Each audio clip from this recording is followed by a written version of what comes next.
Okay, Nienke, tell me what's the second big shift? The second big shift is from just CX stories to a strong CX change narrative, which I call the CX story.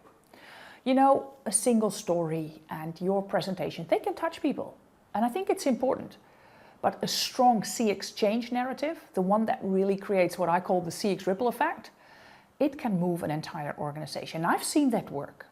The shift is from explaining a scattered initiative range and all these initiatives and all the things you're going to do as projects to creating one powerful change narrative. I'm going to be honest, yesterday I was speaking with a CX leader and he presented me his strategy, and there were 6 initiatives he had, and underneath there were all kinds of actions he was going to take with the team. And I think what he was telling me was correct, but it didn't move anything, and it also wasn't memorable. So for me, a real shift, and those leaders that can create this real great CX story, that change narrative, they are the ones that are going to move mountains, because it will connect your personal drive, a sense of urgency, and help people what to do next.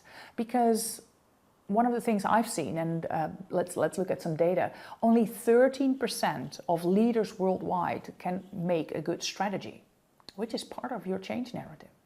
I'm here to help you with that, because without this narrative, you're going to present all the time different things. And even when you are a CX leader that has a whole team and everybody will create their own PowerPoints and create their own stories, it will be scattered in the organization. And this is where other people in the organization that you need to influence, employees, people in projects, will get diffused. So I always call this the Mac effect of a good CX story. And what do you mean? Why, Nienke, why are you talking about the Mac effect? And let me help you with a little bit of a story myself. When my daughter was little, while we're taping this, she's 27. When she was like 6, we went to visit my parents. They live on the island of Texel, it's in the Netherlands. And when we drove back, especially in Den Helder, the first thing you can see is a McDonald's. And there's this really big M. I know, in every country you see these big M's. And for her, the Mac effect was, oh, it's a Mac. And we didn't eat there often, so, well, the first stop after the ferry, I said, no, we're not going to do that. But when we were in Alkmaar, we drove up and there was this big yellow M again. And I call that the Mac effect. With her, what it did, it was memorable. Yes, this big M. Oh, you know what? Maybe I can have a Happy Meal. Actionable. She knew exactly what I should do. And it's very consistent. And I think what we should do with our CX change narrative to give it that Mac effect. That it's memorable, that something, when they think about customer centricity, you put something into their brains that's memorable.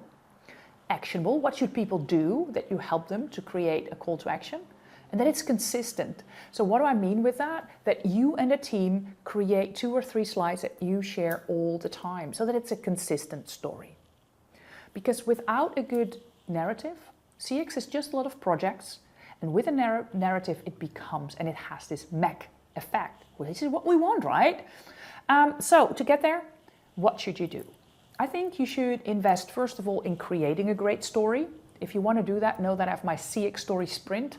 It's an exclusive flow that I only do with corporate clients, and I help them create this great narrative. My contact details are in the show notes if you want to know more about that.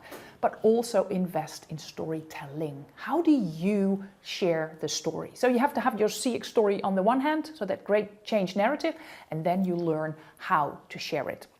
Practice linking stories, so the real art, like the Mac story. Maybe the next time you see an M, you might even think about me and my daughter and about CX and a CX story. Sorry for that already, but that's the power of storytelling, and you should master that too.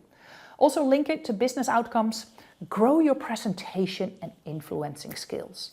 Leaders that do that in 2030, they will lead the pack.